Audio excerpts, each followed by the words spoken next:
दहेज की खातिर बहू की हत्या मिलक के ग्राम काशीपुरा के रहने वाले नोक्तराम ने अपनी लड़की राज रानी की शादी अब से लगभग 1 वर्ष पूर्व ग्राम कपनेरी के ओमकार पुत्र प्रदीप कुमार के साथ की। लड़की की उम्र लगभग 23 वर्ष थी। लगभग 1 साल से ही ससुराल के पक्ष के लोग दहेज की खातिर राजरानी के साथ बुरा बर्ताव करते आ रहे थे। समय समय पर पैसे की मांग व अन्य दहेज के सामान की मांग करते आ रहे हैं। इसीलिए राजरानी को शारीरिक प्रताड़ना का शिकार होना पड़ रहा था। उसके साथ लगभग रोज जी दहेज व पैसे को लेकर मारपीट भी करते थे। नोक्तराम का कहना है कि बीती 7 तारीख की शाम करीब 6 बजे ससुराल पक्ष के प्रदीप कुमार, सरस्वती, त्रिवेश, श्वेता जो कि ननद है आदि ने राजरानी को किसी खाने की चीज में जहर दे दिया। उनका कहना है और दिखाने के लिए उसे भास्कर अस्पताल ले गए, जहां इलाज के दौरान उसकी मृत्यु हो गई। मौत हो जाने पर ससुराल पक्ष के लोग उसे छोड़कर भाग गए। नोक्तराम ने अपनी लड़की की शादी में लगभग 3 लाख रुपए खर्च किए, जो कि एक अच्छी खासी रकम है। उन्हें नहीं पता था कि ससुराल पक्ष के लोग इतने लालची व गिरे हुए हो सकते हैं कि इतना खर्च करने के बाद भी दहेज की एवं नगद पैसे की मांग करेंगे। शादी के बाद से ही 15 लाख रुपए की मांग कर रहे थे। उनका कहना था कि इस रकम को हम प्रदीप की लेखपाल की नौकरी में लगाएंगे। लड़की ने अपने पिता से पैसे की मांग करने पर मना कर दिया, जिससे उसे शारीरिक यातना देना शुरू कर दिया। आखिर में वही हुआ जिसका डर था। लड़की राज रानी को अपनी जान से हाथ धोना पड़ा। हिंदुस्तान न्यूज़ 24 मिलक से विकास वशिष्ठ की रिपोर्ट। आ गया।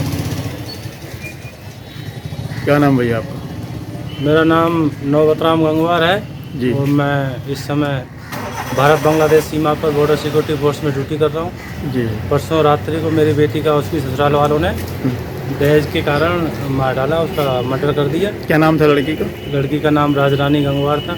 कहाँ शादी की थी आपने? शादी करी थी सर मैंने ग्राम कपनेरी में। उसके लड़के का नाम प्रदीप कुमार गंगवार था जी। उसके पिताजी का नाम ओमकार गंगवार है जी। क्या वजह रही भैया हत्याओं की, जो उन्होंने हत्याओं की मेन वजह सर उसमें दहेज प्रथा का ज़्यादा था, उत्पीड़न, घरेलू हिंसा जी करता था। वो लड़का दूसरी लड़की से शादी करना चाहता था। ये बात हमें शादी से पहले उसने बताई नहीं। कितना समय लगभग हो गया शादी को? शादी को कंप्लीट 1 साल हुआ है अभी। 24 नवंबर 2021 को मैंने शादी करी थी। अच्छा। मैंने 30 लाख रुपए शादी में खर्च किए थे और बाद में भी वो पैसे मांगते रहता था। मेरे को नौकरी के लिए पैसा चाहिए। अच्छा। कभी मेरे को बरेली में प्लाट दे कर दिलाओ, तेरे पापा बहुत पैसे वाला है कि घर से पैसे लाओ, 10,000 लाओ। कभी 10-5 हज़ार रुपये तो हम देते रहते थे, लेकिन 16 लाख 17 लाख छोटी सी नौकरी में हम इतना नहीं दे सकते जी। तो लेकिन इसने उसको ले जा के प्लानिंग के तहत पूरे परिवार ने उसको प्लानिंग किया है। और जो भी सोना चांदी धीरे धीरे मंगा के पूरा नंगा करके सोने चांदी से उसके बाद उसको ख़त्म कर दिया। उसने सोचा ये सोना चांदी हम ले लेंगे, उसके बाद इसी पैसे से हम केस लड़ते रहेंगे जी।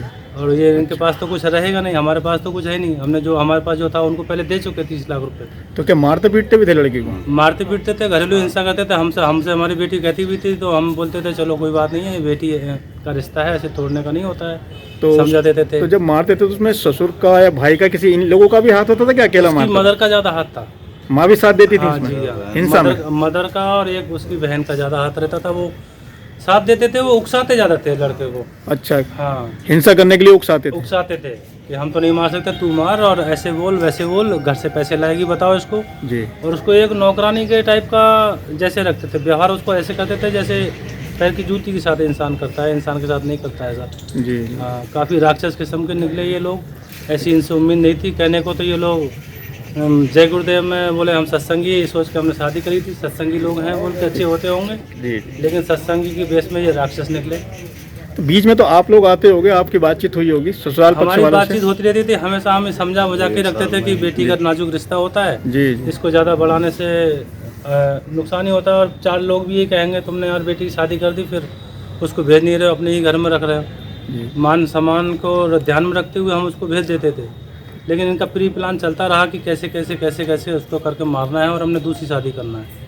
इन्होंने कैसे मतलब हत्या की? गया गला दबाया या पहले उसका जहर दे के गला दबा के उसको खत्म कर दिया। पहले दिन भर लड़ाई की, उसके बाद वो लड़की मेरी डिप्रेशन में चली गई जी। उसके बाद उसने जहर लाया बाजार से, जहर खिला के उसके बाद गला दबा दिया। उसके बाद फॉर्मेलिटी के लिए भास्कर हॉस्पिटल में उसने एडमिट कराया मेरी बेटी को। अच्छा। और वहीं छोड़ के उसका पूरा सोना चांदी लेके फरार हो गया। क्या नाम है आपके दामाद का? मेरे दामाद का नाम था अभी तो प्रदीप कुमार गंगवार, पिता का नाम ओमकार गंगवार, ग्राम कपनेरी का था। ग्राम कपनेरी का मामला है जी। तो आपने FIR दर्ज करा दी? FIR दर्ज करा दी, लेकिन अभी तक कोई कानूनी प्रक्रिया जो होनी चाहिए थी वो नहीं हुई है।